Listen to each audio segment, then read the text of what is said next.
well. How they do you? Man and woman not go farm. They not go market where they take lay cost upon you and your group. Are you not ashamed of yourself? Are you not ashamed of yourself? You are still talking in public, talking to people like Prophet Atiti, Iyore. How dare you? Come on, get inside and keep your mouth quiet. When your father is talking to you, you have to listen. I'm your father. Udwa Iyore know your Moses. Are you mad? Let's just listen to your video. No making out ni making na ende ni making na be please. Okay, yeah, you go along na new week. Na me go along Zaria je sorry wa. Bado avasi me. Iyore. Iye sorry báyìí. Ime dolomo yi. Also na new generation. I dey repair pikin when he bad, when he want listen. That's why you see a new generation. All the old people waiting for Facebook, now me they feel, now me they change them. But then they change them, they go. They cry Atiti na bad person. Atiti they do bad medicine. Atiti no the yes. Because when you take cool voice talk to you, know hear my papa say you go use a louder voice for her. So make una share am. As I dey for here now, enemy don't for here. Enemy, all those small boys we don't know how to talk. If they'll call it change the word later, because they're not saying that the truth too. If they pepper them for body, or you be balling. They're not saying that the truth too. They'll call they change the words. You know, so Atiti all this one, Atiti all this one, mostly all those one with the Christ for Paris. All this one will not lalisagi. All those wounded women when they put for us, we don't talk to them. Women we don't born for 3 men, 4 men.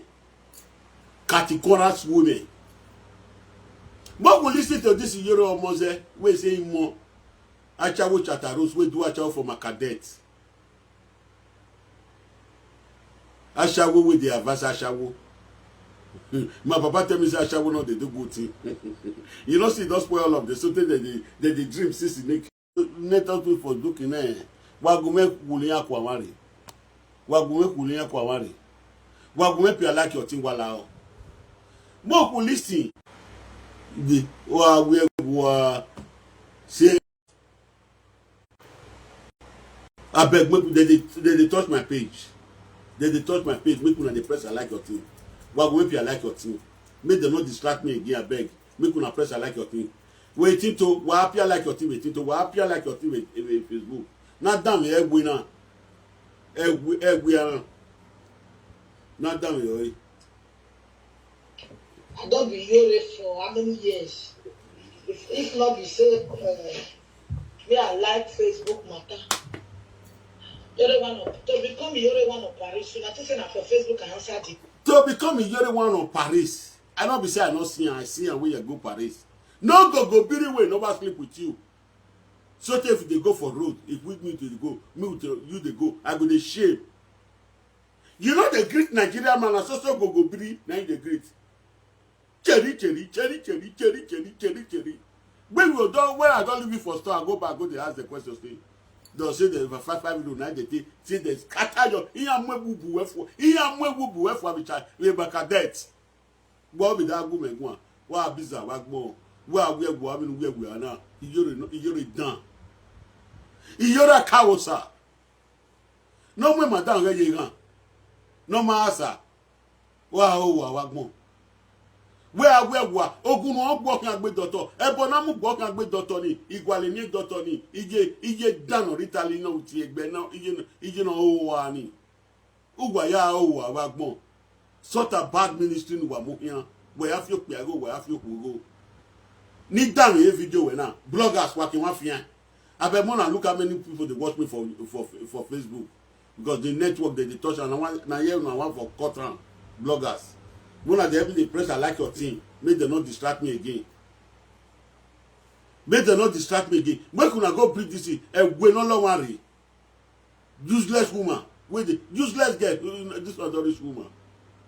And I say this one rich woman. He say make them not intimidate person. Make them not intimidate person. Your character is show to the world you are intimidating people.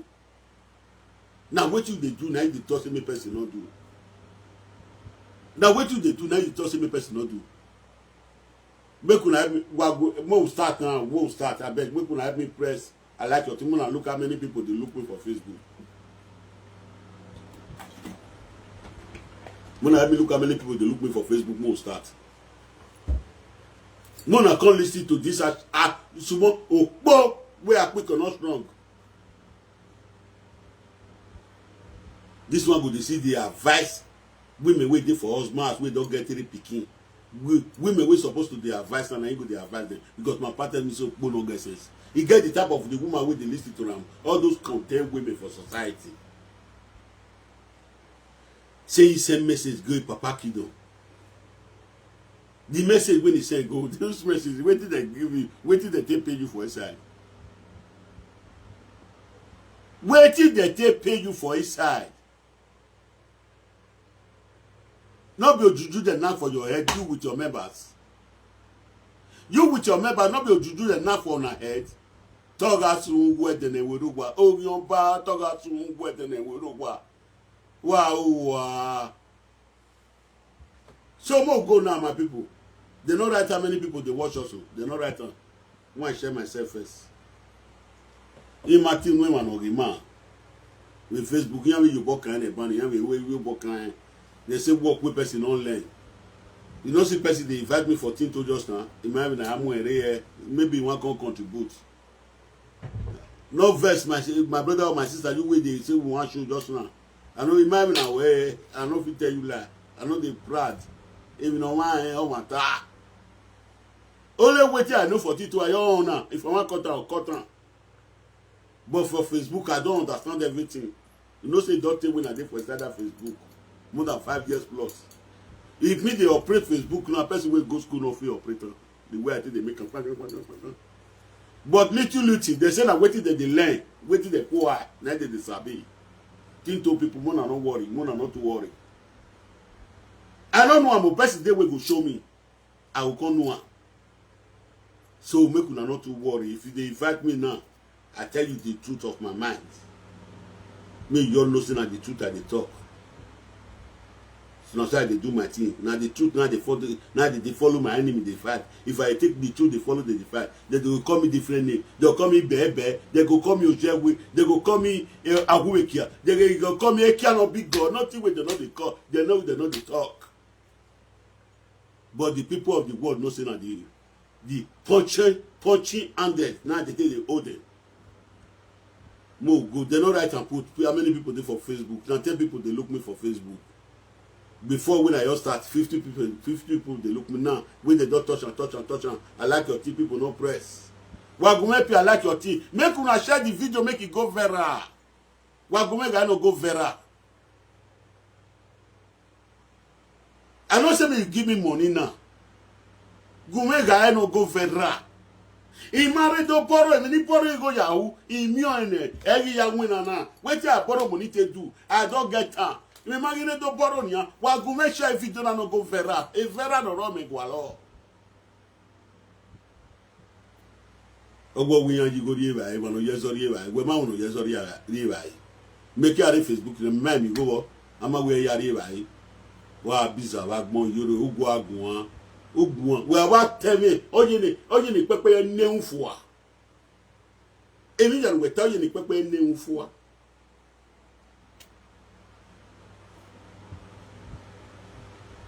Who come the war? No, we go when it's sene we talk. Access it bogi. Ni gbe ma oko no ginwe no biekun go here wo here. Ni gogo bri ya ye kia gbe ku gbe we va nu ya mu yekeni ya. Ugu biekun go here wo here. What agu me gwan Iyore no we no ma mona. No ma jore na. We are here, anywhere Benny, here we are here, Iyore. Ni aye kia bun wekun. Wow, agbo gyape na dan yo eke do pori mi la ojinoro. Mi la oji wala dian. O wetin me ga amu kia ma Iyore. We me come when we come la kin. Una anu eta mi mata fi awe bo. We emi ya gbo me. Igwe no die me le mi la kin. E go me to disgrace we. Iyore ga mu kiama Atiti. Iyore ga mu kiama Atiti. Iyore ga mu kiama Atiti. Iyore ga mu we Atiti. De tu we nyi o, de tu we wu e ho. Uma wi kata wo imu e papa onisan. Oyo bo die on ton mo boy ege. Uma wi kata 14 years ago. O go ga se boyfriend no carry ai, no ogogun ai. E no ka kilo keke mi o ya o wa lo kan. Nu na me nwa. Uma wata we kiani mete mu di e be Paris. Gbe ti atere we mo ti no gbe na mo ti na we na ya bejo. Uma wa biza awe we meje bi weye mi la kin nu o wa gbon de ni pe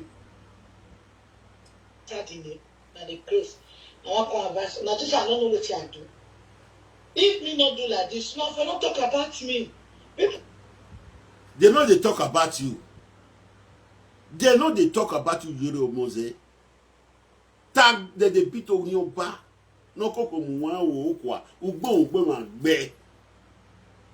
I know they talk about you. You be evil for the land. I when you got la wa me no enter man house, we no enter woman house. So as you dey for Facebook, we go dey tell you say this Facebook not belong to you. Go to where belong to you. Oh, you parking. Oh, asun. Ma o wa wa gbon. Ya pe gan. People for don't know say I don't come out. At the time I say I be businesswoman, not say I be also. Business igbe agia. Business igbe agia. Business opo. I went no gba ma so ma yi. Person wey no person, they no see me escort and go outside. If you escort and go outside, go disgrace am. He go disgrace am. Iyore go come and go say, in of him person like Atiti. Iyore wa gbon. This Atiti, Ghana man when he strand you, or 7 may say. Oh, we go. Ne kwaye be. Nuwa wa bi gani ka o.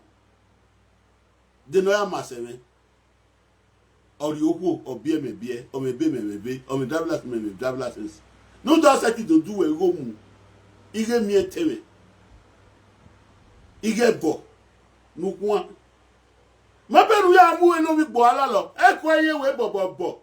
Agwa we la mo to papegbe. E space in oro. O digba 7 yana. We ki aya la we. Boze nuga hina gwale ki alo bigo. Nusun wa gbon.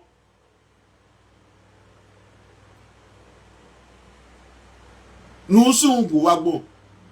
Iwa bo mu a o wa wege o ne kwemu achawi chatarus achawi makadet uwe no gwia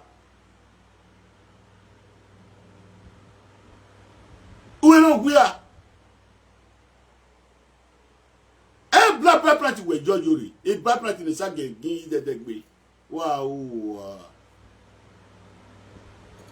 jadam area na I carry my along. Say, when you are more so confusion to work, they are going to get you. Egbenu mu o. Egbo wo se confusion ye gbe. Uwe ye ba ye. Awo yan pa awo egbon niyan agbon na ke ya fo. They will not be in their senses. Abuma wata. Ogyan pa we ogyan wo we. Enemy of the kingdom we him. So you will never be in your senses all the days of your life. You will only come and brag. Who will that brag that me? Who will that brag man? If you don't know, I'm just telling people now. Who will that brag that me? Because everywhere you are just a mad person in the society. The people cannot see from afar. Only the spiritual people can see it from afar. Nemo, ya down ya Oriana. Acha wo de twin. So go just find the message to Iyore. Jerry, I want to advise you. Go advise yourself. Now me want advice. Me will take control of law. Iyore, nobody they advise you. Nobody they advise you. We they beat you for your evil. If you don't know, say people, they beat you for your evil since then. Nobody could they advise you. They say that they beat Orionpa. About best said no. All the people they talk to you for the whole world. Now their duty to beat Orionpa. Takoko Orionpa. We no one okwa. Takoko be. All they have said no. You feel look and say that they talk to us, they talk to you now. You talk say na advice that they give you. I know they advise you. Igwe mi danu musun wagbon. I know they take you the find viewer. Some people say they take you the find viewer. Now you come find me. Wetin happen? Woman wey dey for Facebook wey born for papa, for mama.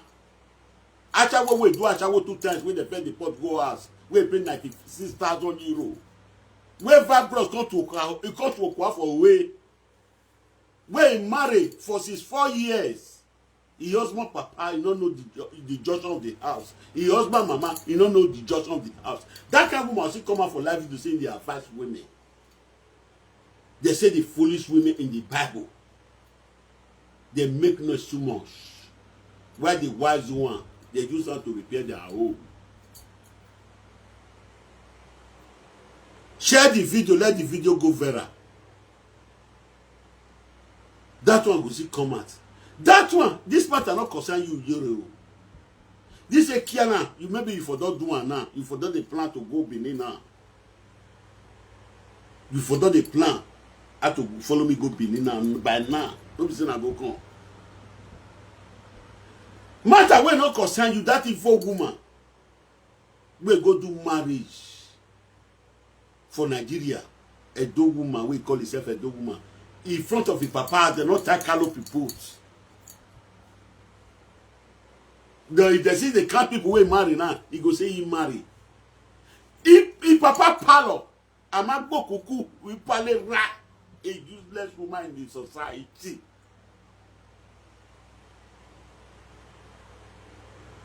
Some men know they look the you go say you want marry, not be the papa the palo or the one with papa senior, the palo na they go kuku for your head. That's to show a carbohydrate sonokasiki useless of to the world. I want to prove them to the world. That one will see come out they are saying they advise women for society. How you the looks of women. Because there were people perish because of knowledge. Asha women one. The time when they take go school, Asha they come for 10 years. If you reach Italy road that time, they never get breast finish you. Now you go, hey boy, you go in we for Unuma lalo, Enuma lalo wana. Eh, we are telling ebo ya go, ebo yo go in we are kwa ugo for ne. Get the harmony ma when. That one I go say one call the advice person. Person will come Europe 2 times, can't do be again. He paid $95,000. Where they want to go do marriage, we not see a papa palo. The papa get us, we not see marriage for the papa palo.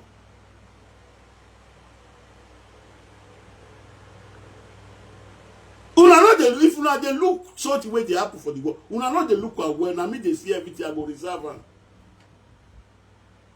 Woman now, when marriage is 4 years, now maybe don't born for the man now. If they travel, they go London, vacaciones. If they travel, they come Spain, vacaciones. If they travel, they go Belgium, vacaciones. Enough you know he papa, he husband papa front of house. And they call the brag, saying as well, I travel go here, I travel go here. Now noise maker they be, they are just fully themselves. They are not fully prophet Atiti, the new generation, and wise more than them.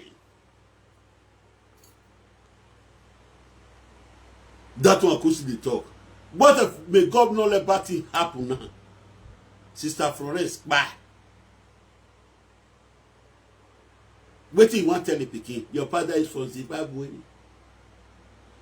If you go down for airports, As of Sister Florence, is that not a foolish woman in the society?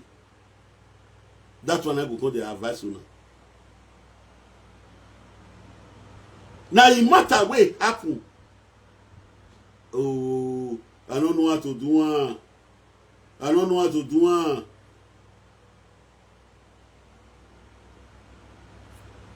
When are they coming for Tito?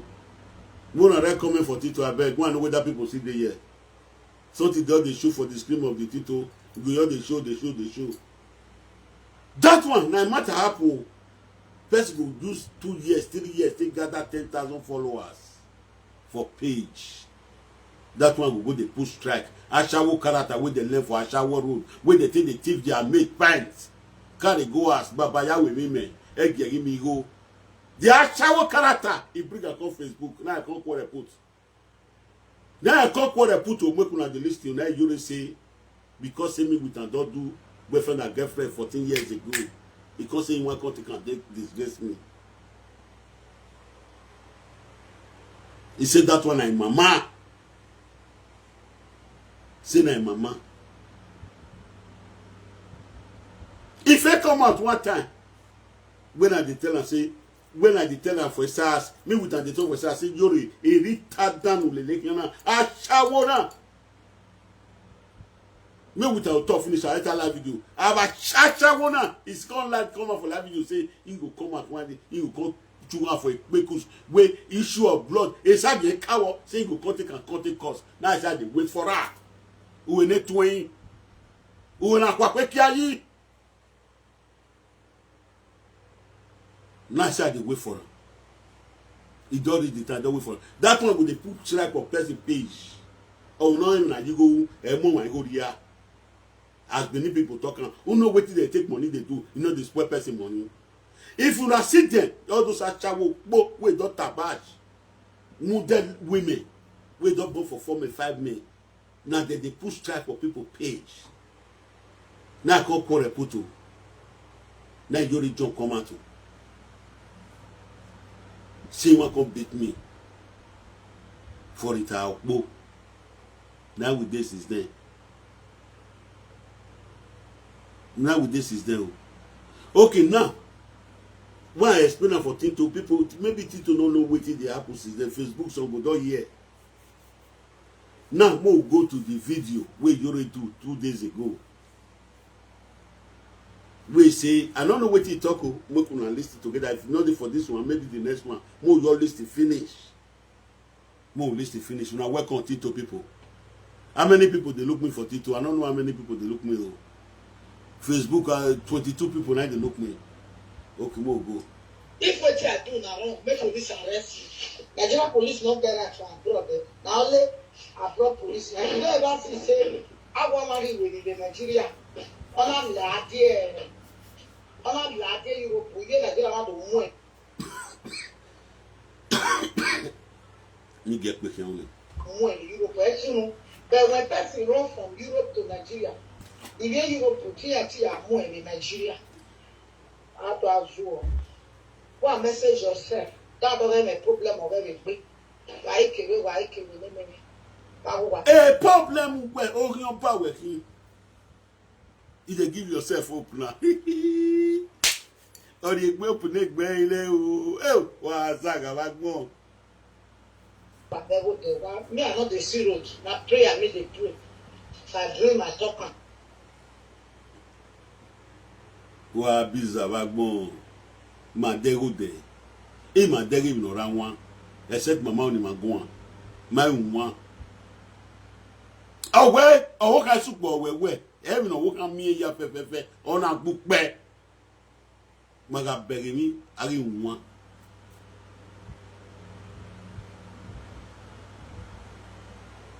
Iyore wa o I don't dream, I don't they just say I want to do like say we open on we open on we local unique by my work. I will no man train it. Iyore no we almost no wa asawo no ma mi o tene gbe asawo no ma mi o tene gbe o ma mi o tene gbe Umami no time away me atam we na. Sort of bad ministry. Why I mean it boy na do tamame. Me mami negbi me, obono mami negbi. Bia we no sa ume no ma u. Bia we no sa ume no ma ume. Ni yesi osiba. Ojo mo gwe me. Oju gwe me. Ojo me nunu gwe me. Emi ni ame me webo ori eme ni ya kian. De mi ove no ike. Iwa me fi moto. De ni mage ami negbe me na do tama me. Ogbono ma mi negbe we to go agwan. You say you know how to talk. We do calculate we ni. Gbe ma mi negbu we. Uwe gbacha we chataros gbe na gbacha we makadet. Ovie Ghana na gbe we yo ovie Ghana. Ona gbe we ona ovie Ghana. Atise ona gbe we se true ona gbe we yo ona huwe fua. Umamio negbo we ri la bian wa. E so se wo okun no we go na enwe mo. Owi go ja me go so no me. E so se ari ota. We mami ne gbugbu egbe aka mo mami ne gbe de ni mami ne gbe me yori obono mami ne gbe do tama me. Come and tell me. I want to know. You know, Ashawo don't know how to talk. If they talk verbally when they are talking this, they talk verbally. They don't calculate their senses. They don't calculate their senses before they pour word out of their mouths. You come and tell me the one who are not see the one of my body. 90 doctor will not see the one we did for body. Come and tell me. I want to know from your hands. I will differentiate it for you. You will see the very big difference. I'm more better more than you.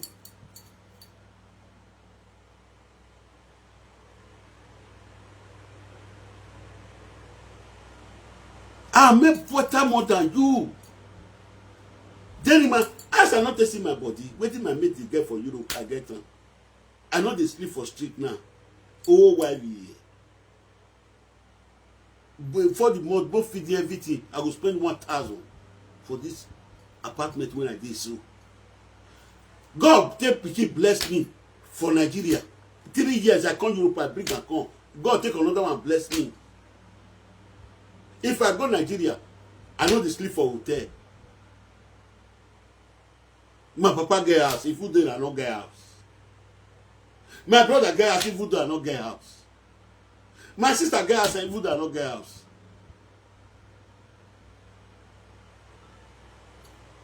Why you take better pass me now? Double no mami negbehi.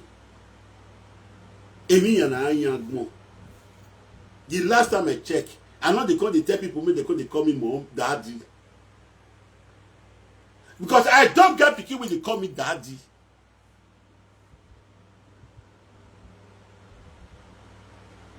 You know, see person with thought you don't get sense. I want to give you sense. I want to give you sense. I know say you the narration I say Atiti a bad person. Atiti a bad person. Atiti omadano. Atiti ojewe. Ojekita. Ojo uko. Ibebe. Wazaga bagbo. Atiti abagwa say atule.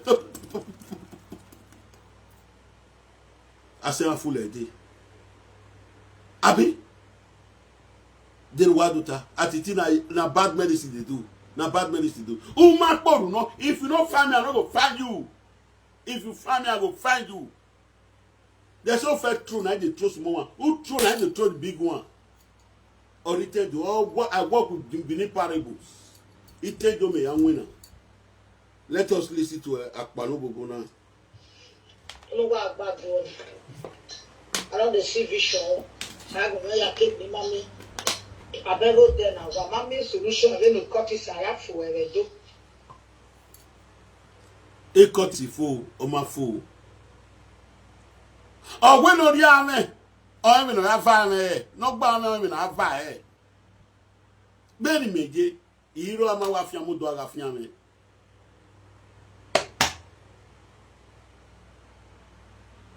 E cut is yan man ya gwa lokian. Iyan gwa le veni meje ni ani ha. Iyan wa wo ka supo wewe otunu aje egun aye otuni. Club where you know they not they intervene to that club. That's me for you. It's there for Benin Parable. Otunu aye egun ayo. Wọ́n otunu aye egun ayo. Iyan we no gba rin, awon mi no ya va e. Iyan wa we wo iyan wo do. Iyan we wo iyan imade do criticize mi lo pa iyan bo. Ni yoko na ma o ma yi na dodoge ogbo. Ube ni yan ke kon, imagwan yo de. Cause iyan mi ni yan mi. Iyan ame ni yan va. Ni yan ye gwa lo kan ni yan va lo fu. Ara bi o ma bi e ko ono se ala wo abie uri owo e to ta uga abu o de bi ni la me ga abu mo de bi ni la me ga abu mo de e lo tu dan mo bo e le ri pata bi sigan mo bo una mi bo se bi ni na le ne eri maga aje na bu ma de na won de ere no mo no bu iye mo no bu iyan yi bu mo de e mo ya du sala sa kan so ale de na egenede otagase eri ma vi mala gan ibai ora bu mode o mi o se na nu lele kiana o mi o se nu lele kiana e fun awo e ma bo me o gbe ma ya kan mo se ne ri so wi ma ra me gwine uri ana ya mi gbe eri ma ya avodo se ni ero mo no ri duwe e ri redo na yo mo no ri duwe ri redo was the mo kena sakan boze ni mohina ri anyame no polo seyan iyan ri anyame no we do kame wo ijoro omoze nuna mami ni gbo enu sun uwe wetu we do gun ana abasha we do gugun han abasha wu wa we gun an o jesi me gugun ana the word me gugun ana na ri video nu we wure na do bi ogi me na da ge ise we gbe yoruba asha wu no mai ni gbogun.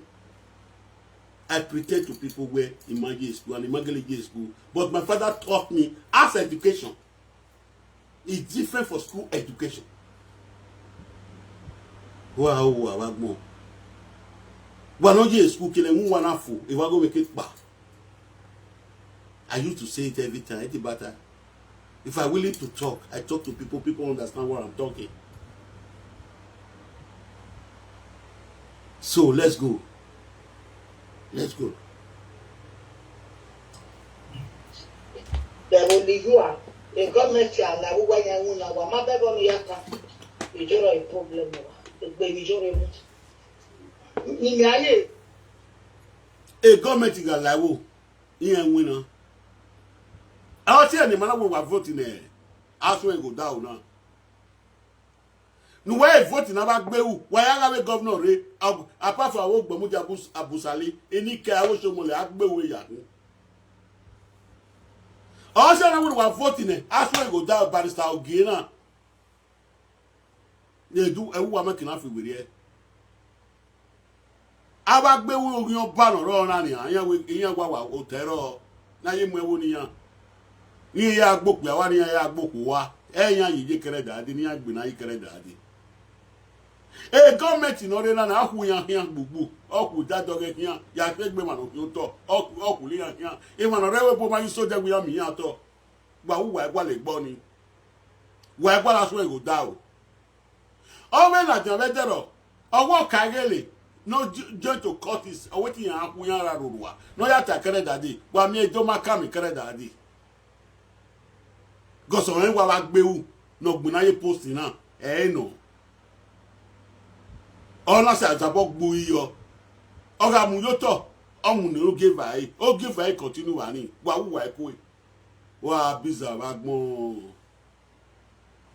wa biza Iyore uwe wetu gun ani uwe wetu de ni pe pari ara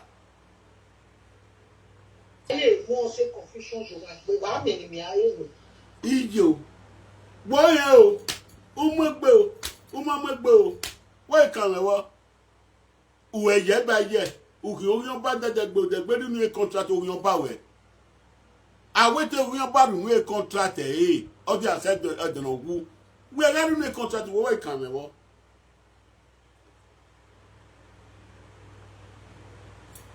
umu egbe be de to ya mi de gbe ya senu eni ka ya na fi bog yin na fi mo yan obopa mo yan na de gbe ya senu o ri yen o si le bo ba gbe o ebonu yan set se ni wa ri ana wa ma wa ri abi wo ikan wo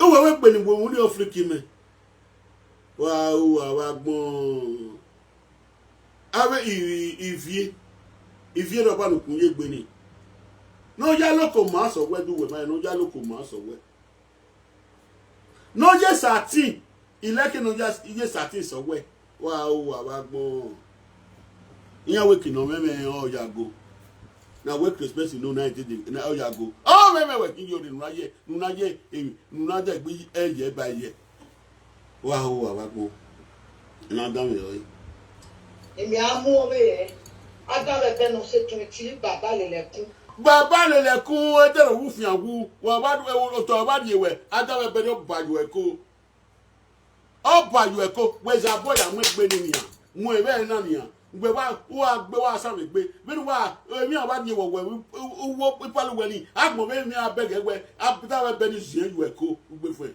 sis we we afio le gbe o se 20 dan won do aga de ro afian wu usun wu we wow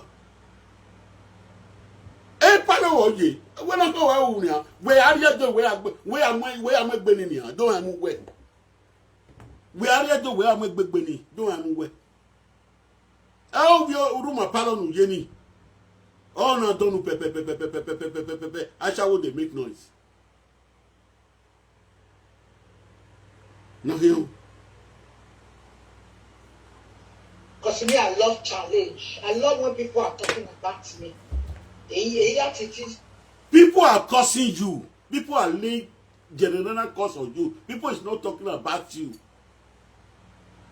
People is laying general curse upon you.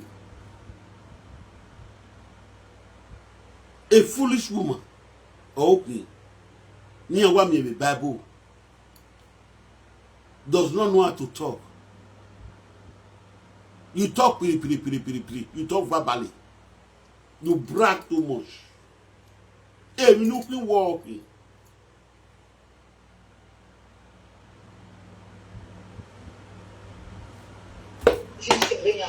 So far, no problem. One, they come in one. And then na ya, then na ya book one, then na ya bomb one. Hey, who am I one? Your mind does have clean minds. You have evil hearts, a shallow heart women. Though we do we believe a no man soon will tell what there. Wumami oboku ya be wuwa mami oboku we wuwa. You like challenge. Challenge no go di na emi. Ewe do nania. You like challenge. A challenge na mo bogbo. Edo the opening command. You like challenge. Man and woman swear for you. So take the Igbo man where you friend for 14 years. As you get money rich, where they see money. If you're a better man, you say no, we'll go wed you for house, marry you. Because you don't get sense. You was a foolish woman.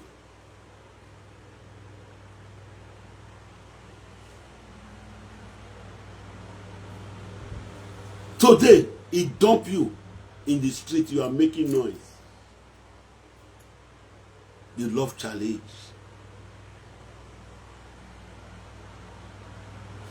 When they talk, you know they think before you want to talk. Say people they listen to you. If people know they sit here for the clear, person like illiterate new generation prophet Atiti. If I don't want to talk to people, I don't want to talk to people. Achawo, I want to say one can tell me waiting, one can pay me for my body. Achawo do again.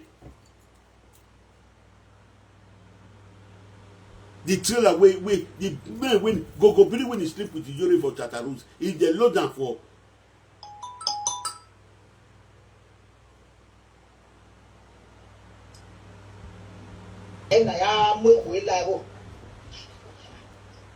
To dress.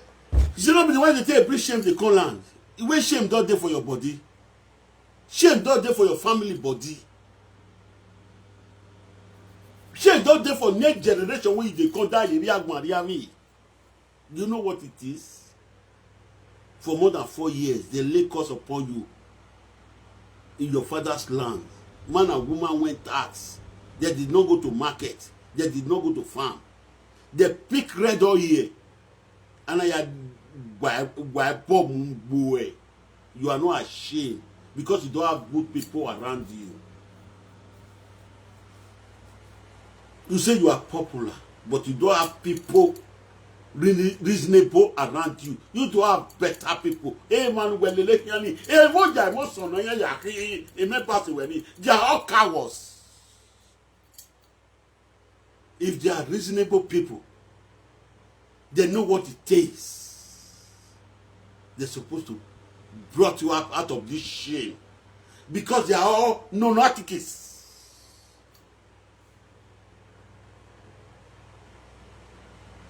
Because all of them are accessible.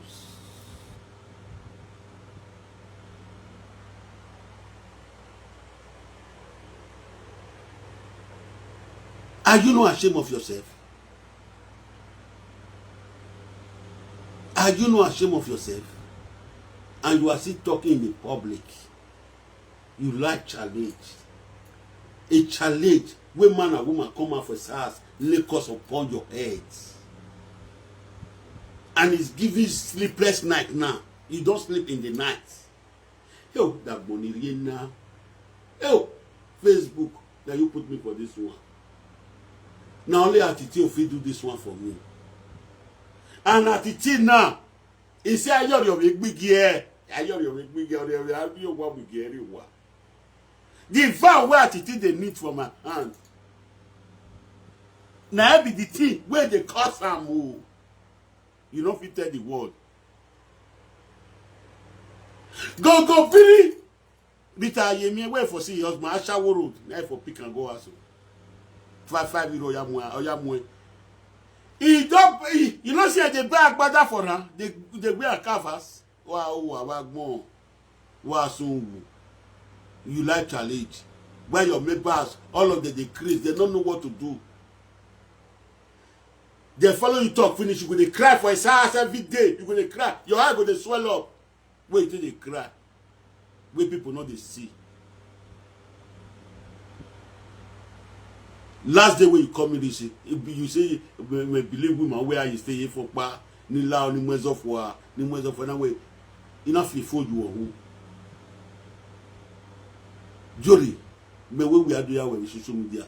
When you do baby like in that feel back me like no I knew that affair me boy you see raise the singlet or what me ga gi kiama wem apart from 14 years ago you remember me with the live video wow gbo oge nu tale o to ni a I mean, see, I run away in here. Eki Atiti big girl. One hour I start Eki Atiti. All the here boy in Iyore. Udwoga boy.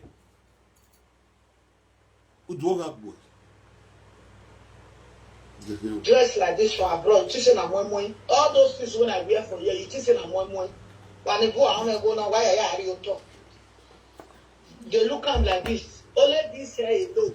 If you're a bad way, you gbeni. You go naka we man go and we go here ari oto. There's no waiting pre person come. Na person they do. Many people we call Europe now make them go be us for us. Now make them come. So if they take your own the dress, the rest one you give you Nami. The rest one you go give Charlie.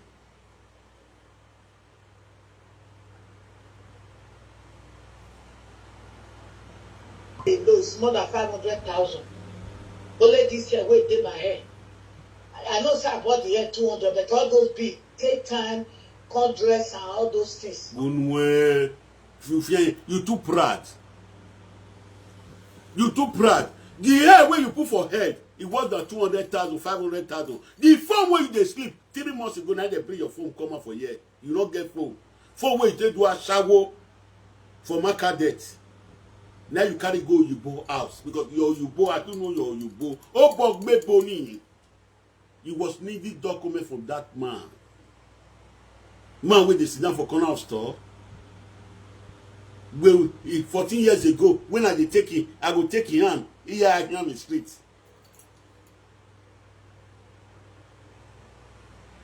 Wasu. Ebo no when I akin have a 14 years ago. Ebo when I akin have o ikege. Enu de bomu we are eba no zuwa wagmo. No. A family we yak basha for we to do a chow for Makadet. Not be the show last 3 months for your house. You dey proud to do women and say they use 500 they do it. But your phone, since that day, that phone where people see, where the Monica to are bring come out, the Lolo, the John Lovett, the phone where they bring come out. Prime TV, the phone where they bring come out is then. You not gonna show us new phone, say that you don't buy new phone. You not see money to take buy phone. They proud to do women and say they carry 500. Special. When you are talking lies, you are bragging. You have the type of people you will brag for. You feel they brag for Ashawo. Not be people like Prophet Atiti, the new generation, the Messiah of Facebook, the Messiah of TikTok. Not be people like us.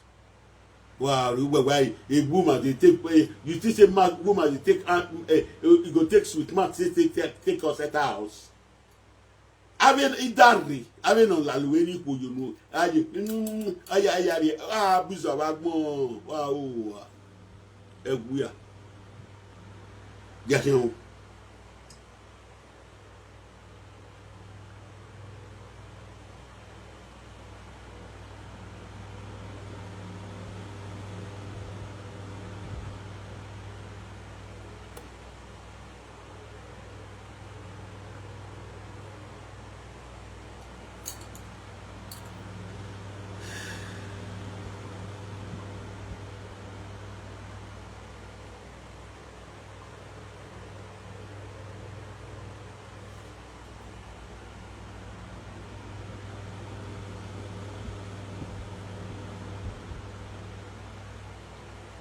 Hello, J.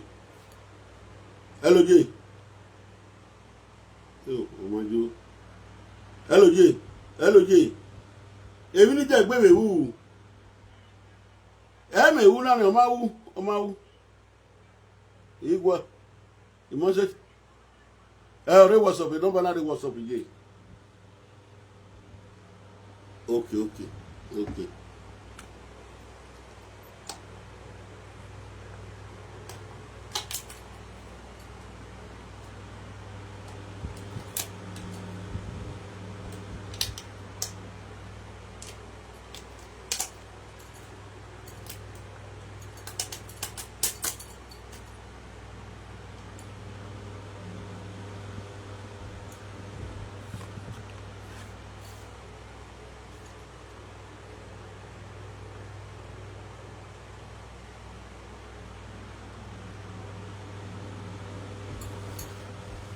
When I wait to my Tito, I don't know what is the wrong.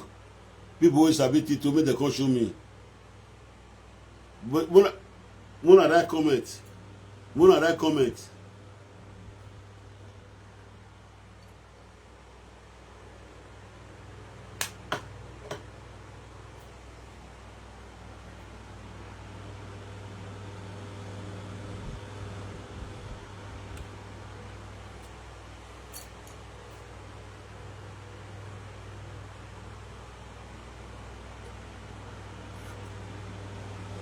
I wait to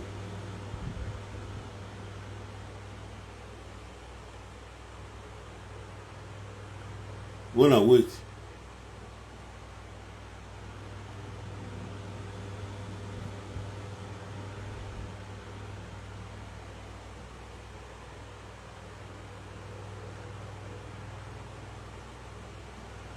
You wanna wait to?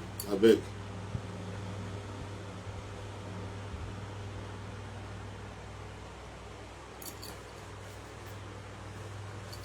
One of the right comment, I beg 42. People will know how to deal with it. If you don't complete 1 hour. If you don't complete 1 hour, the thing will just show for a face. So may help me do one. Wanna wait.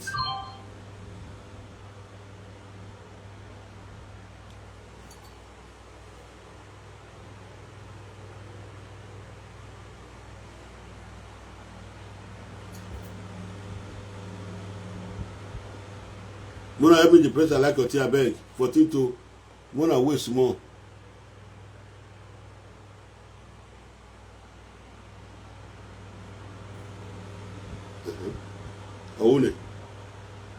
Ohune. We know that game, we know that. Yeah, try now. Tito, I don't sabi her for Tito. Make una help me that comment. They come in now. I could carry the arrow go like this. I could carry the arrow go like this. Ina do mo arrow no ga re Tito. Ina mo ewo bonopa. Nene mi na la iwo. Ona le gbe so enwe na. They must learn. You must learn and you must sabi. You must learn and you must sabi. As we dey learn, we go dey sabi am. As we dey learn, we go dey sabi am. We not talk say we no go learn. We go learn, we go sabi. Hello, Atiti.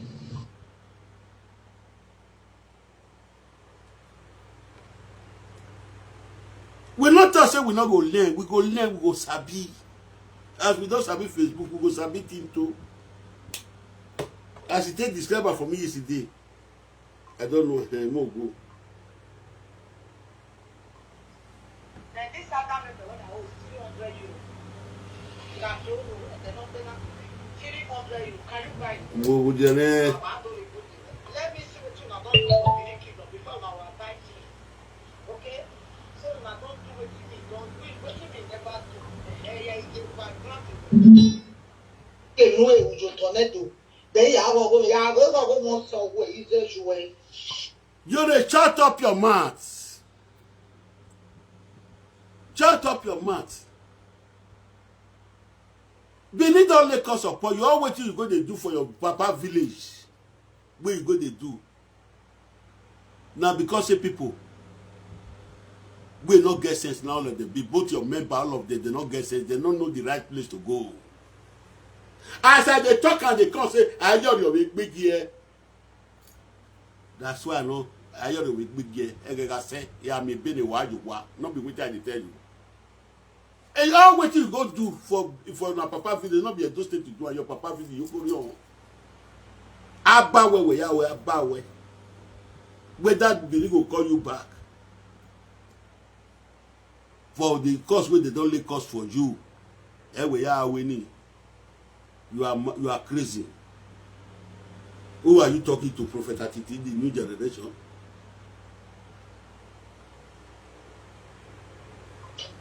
This I don't know. Say when they take me against you. Iyore, I know they take care to give you. Now you can't find my trouble. You find my trouble, you took out for the issue of blood when you carry away inside the car. Because me with Tito they talk for his house. For retire. Me, I say this Ashawo will not wear.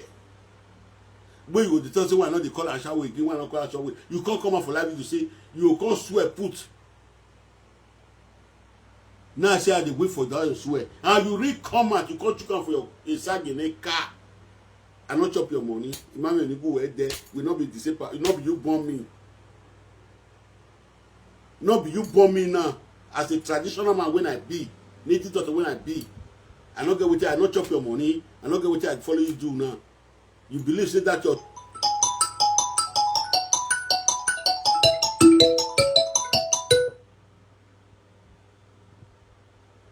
LJ, you know the arrow na we na. Ona lying. Okay. What's it? You finish it. Arrow na we get. Where see Jiri? Yeah, you were winner over. Later. Okay. I went here, I work at John. I made a great review to me. Where see, no.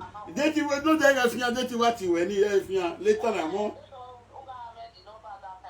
Okay, later more? Okay. Okay, power tap. Okay. Okay, the man later, eh? What power tap? What power tap it into now? What power tap eh? What tap eh? What tap it into now? What tap it into now? What tap a tap? What tap a tap it into now? What tap a tap? What a tap a tap? What a tap a tap? I want what tap eh? What tap eh? Me? What tap a tap it into now? Me? Tap tap. Facebook, I like your thing. Ima be yata watape nini ya? Ya tapatape hii. Watapatape hii me. No. Wa warrior Iyore no we almost no sunwu. Oh wetin you don't do for it. You do it for your papa village. At the last time I check, na le obana me. We go be the event center for my papa village. Now take off my village people. Now your village people you take off, and your village people and they make banning up war. They will call you and put you in order, feast you in order. Both your member where they follow you, both your village people, I take them and be the same. They are all hungry people. They are all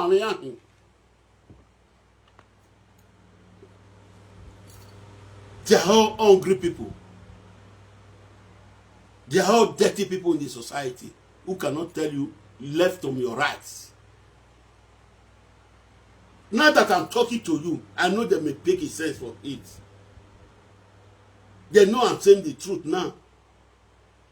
As I'm talking, and people in the world knows I'm saying the truth.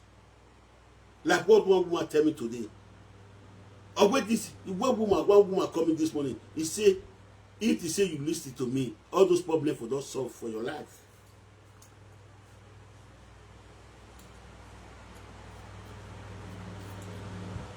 So let us listen. He get the main point when I go when I want to play for Edo people.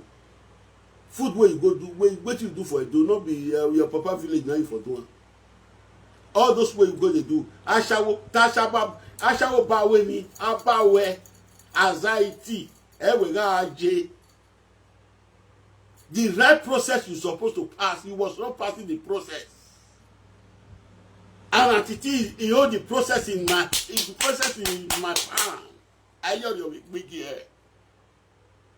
Wow, I soon. Egwia. Atiti bigger. If all women go talk truth, make they can't talk truth. Only some more Ikea. Wait, they know they see for price. Now the straight if you don't. Every don't say that why only here. Oh, man. Yes, you.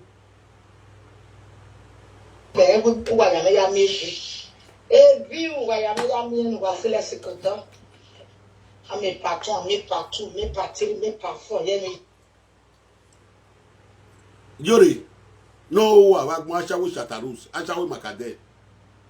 Here we go the view. What do we mean? Agbonwe mi bege wo asin poju wewe no Guinea uno gisagi. Eje igba lajan una we fruit mu ye o a fruit. Una we fruit mu ye evangelist no toge. Beni me na we sage ka wo wewe. Awe no gbo ma so ma yi. We man dey fe bodu we ge eje sage ge ka wo wewe. Bia ka mo na we ebonia ya ri we se do manu je we rame wari hotel ogun ni ya mu ke we rame ya agba ye piyeki ogoji agba yi gba ye piyeki itu ope wo de itu ope atu wo de ya munu e una won enwon nenukun order for 2 days e sage we fian deri we ari esi ogege ezogege we go ro iri we ari ezogege i ari ogege Iyore ewe adokpeda iri enu iri ewe la wa ibon won every time awe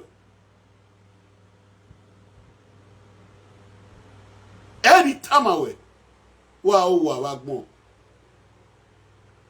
o erewe Atiti we bodan o we bodan e win na ma we no e mechanic e to do li moto ya yi e mechanic e to do li moto ya gbose mechanic office chat gbose office di okopology e ni ya na no rebo ama won re dan ama won re si. They show me the mercy way not good. They show me the one way good. Now only have to repair engine of motor na mechanic dey learn. If they learn everything with the motor body, because not be everything motor engine dey spoil. I learn the good one for medicine and learn the bad one. If you can't take and treat my eternity, I'll use the bad one for you. No trouble. They will punish your head. It's one boy. It's one young boy, Iyore. Wow. Give me joy. Just let me get time for now. You go time, oh. You go get time. Oh boy, is it down? You go get time. Oh. Today, you not permit me to play video, Milaki video again.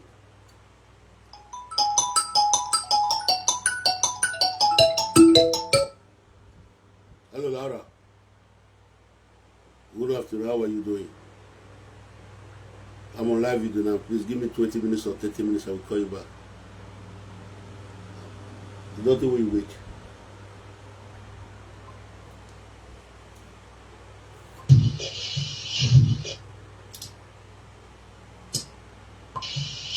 Facebook wa toyo be ni wa le toyo. Facebook wa toyo be ni le toyo.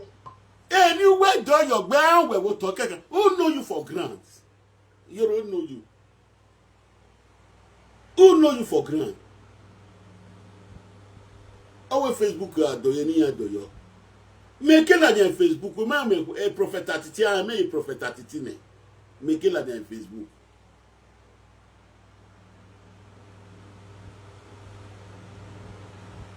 When I'm travel to Paris, Italy. When I'm travel to Paris, Belgium. When I'm travel to Belgium, Holland. Well, I don't know where. Who know you for Paris? You're Paris. Not be go pretty where you take it. No, you can't go where we chat around to Iyore. I will go pretty where I bet you away. Oh, where we chat around. Me male we can we chat around. Maka dirty. No na afia upo ya ewe e utu okwo ai cheri awa amia ça va bien e ga ge wa bu awuda yan eme no ya tami yan ebi no ya tami we osiyen na eme iwo ya ye fredi ta e wa gbon anwe owo we Facebook apa ni eni we doyo gbemeni na ti me Atiti eriwu na Atiti nugo Atiti owe beleka ayu go nwewa Iyore wa sun we de na wero wa emetere odeju ohun na je mo we abi me boss we no wa ni abi doctor iye dano ti ye gbe iye no wa ni ogbe mi ni ewunu de mi wunu tenedo ewo eye ibi ewo na o ma gbon okini iyan die we to ta iyan fisi we no da awe me basi we no wa na we no gina iyan ma gbe issue of blood mu isagem kiko we dedegbe e plant ne ku ojo nu o wa gbon egbia What up, man? What up? Imi mi no what up, man? Waiting to Unique back here, we are. What up, man? What up, man? Waiting to what up, man? Waiting to Wahala, what up, man?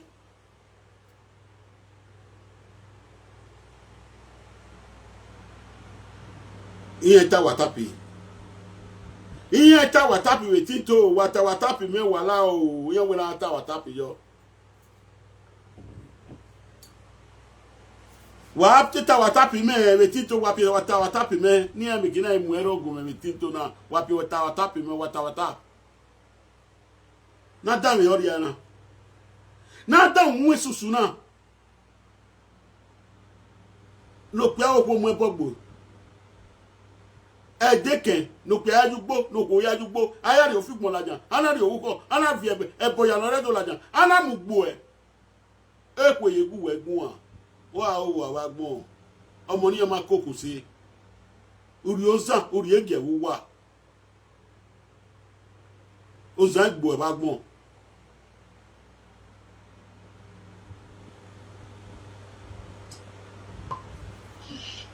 na dem agbere si we na we say pk ko and we say the Facebook ofo ba yu wa ma doyo ameri eru pon go benete ya gbesi ni na be ti megbere te ne when we bu iri me ebu when we awon eku iri me awon eku le de ya gbesi ni obere iri me that you wan for baba na ni ona do come every ya do le tinto yi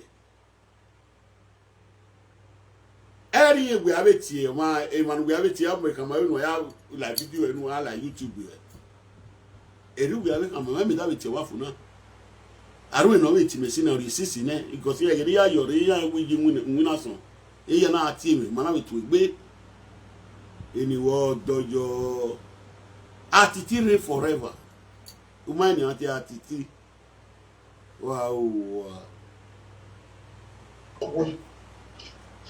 wana wa omoja the Facebook na so na imi ya awa ni nyugwa be na ninye ira ni nyawo ya bo bebo ya be sunu jono na awa ma dano mabe mami le gbo emi na ni ada mi ari enu eni ogwa mi na they to me na say we me na their frustration no we gonna ya gbe we centro na mi we go no work is for house o we boya mi we go because we have here enable to meta delizy problem o we go we e ve we give here ame ve ga sie le wa kwa we ma da dugu ame ve ga sie le wa kwa dagbo ni gije na Iyore owu dagbo ni gije na Iyore owu ewe giso na gbo mai ya do gi we magbo ma be ga gbe be wa Iyore ohun kankan usi moroko ukela live video awe do we pokopokopokopokopoko wa o wa gbon we agwegu abinu gwegu ara no do gbin anu ewo o ma ila jakere dade for papa for pipi no wa gbon ọmọ ilaja ikoy lajoye eya keke no ba nido kawe eku emopia eku asawo eku amu asawo no ma ne gbe opo no pe ni 4 man dan 2 man dan ona do gbasa ona bie ni ni ọmọ no bie wo wana mi na gunana opo no bie na ma pe no mi a very dirty woman no yawe marriage 4 years ipalera mo wa o ka amami kina tuta yi ipalera is that not shameful dirty woman even the papa not get house if papa brother the most sit for a parlor amami e boy now you going to say you want advice to women talk close say wait for go marry now 4 years. If they pray for now for live video, if they travel, they go here. If they travel, go London. If they travel, he not fit buy tickets. He say he don't arrival. He say he don't arrival, not fit buy ticket. May take go nowhere a husband for come. As I don't talk on our son, I'll see him very soon. I mean they straighten them. You'll see him very soon. Go say they go Zimbabwe. Now, as it be now, may something not happen to that man today. Wetin is useless or foolish woman wey dey for inside Bible? Wetin they say wise woman dey repair house. Wetin you wan tell the pikin? Your papa is for Zimbabwe. We gave me my father address. If you come down for airport, carry taxi, Sister Florence. Is that not a stupid woman? That kind of woman, I will call you talk to her for public. That kind of woman. I just dey look for my doe women. because you are not married a good man will lens. I cannot marry for house. Even though my wife na live video presenter, me dey watch later, me dey watch Iyore. No.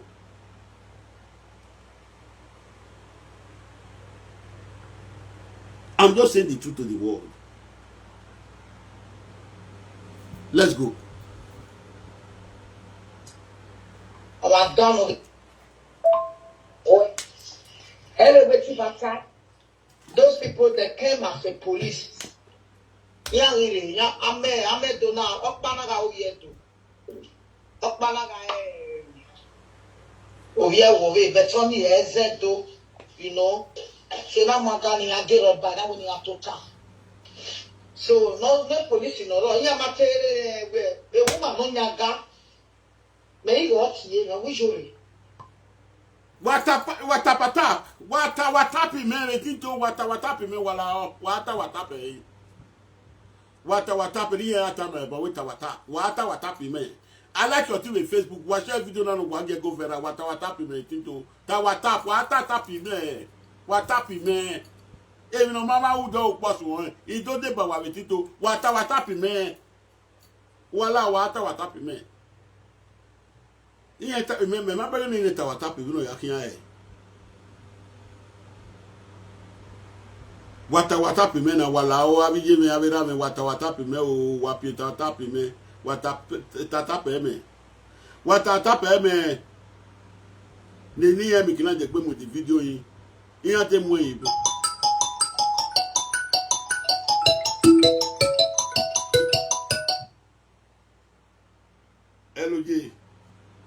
Hello. Oh, where's it? You meant what? I am begging it. Tap here. What? Only I like your tea or only I believe flower of Yanni.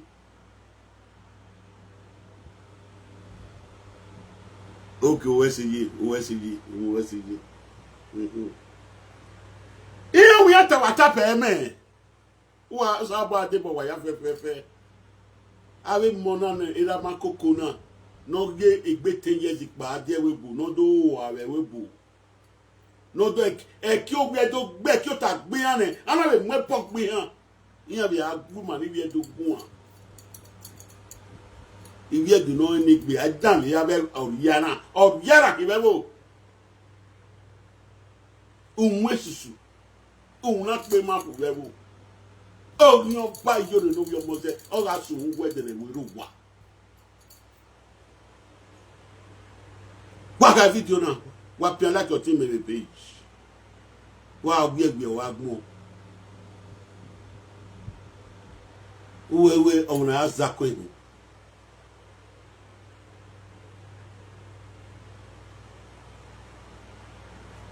But if your body with Nisagi na car. No did it okbo. Una wa do ya chebo. Imadio wego.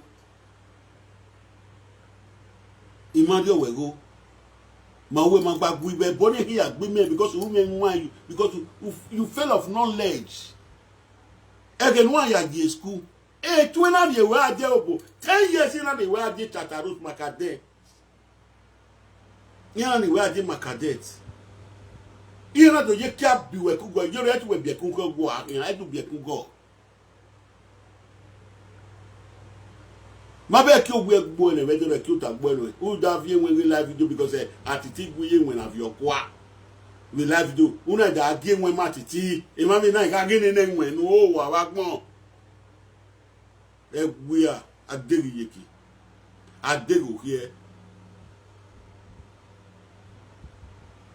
eve vogu vie e me basa gbon awe me basa we no wa ni o sazo we go te mu dia o te wa mu dia wa ikere not a zogwelelwe.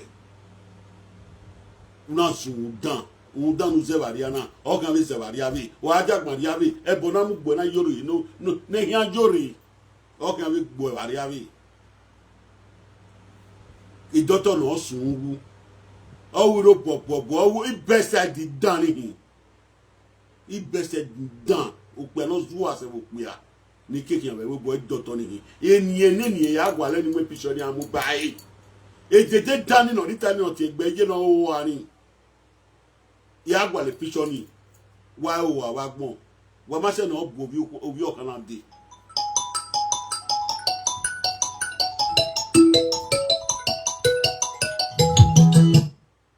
hello okay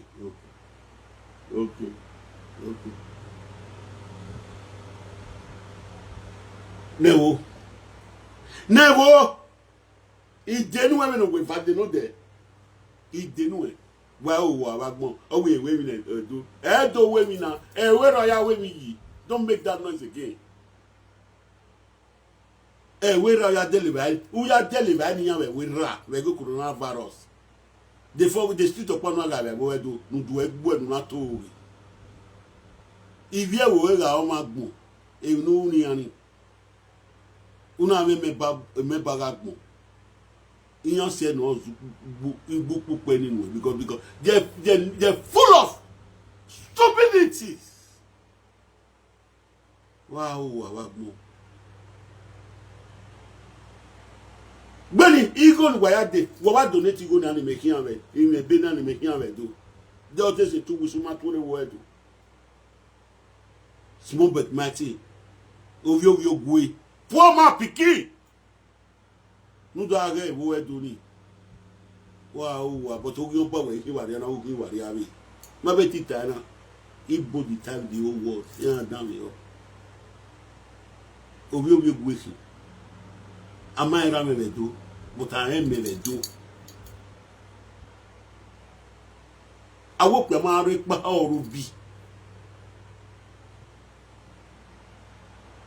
then I pretend that why am I do here you no my be no my see why that when you don't know na ona ogun yan gbo we no yan gbo yori we no yan gbo we no gbo anu mu yan ni no ginye black pants we je pants no for yori e pants ni ku no jo be na ogun jo bi ya go because say say give your when we got to and we are you iya muhunu ewe we ran uhunu hia mugwe beni ran ya ma me agba ye piyeki okon na ki wan ri Abuja to pe to ku we no bona certificate risk ni okon ki wan ri Abuja no ma to pe to ku okun ni awun ko ni saje fian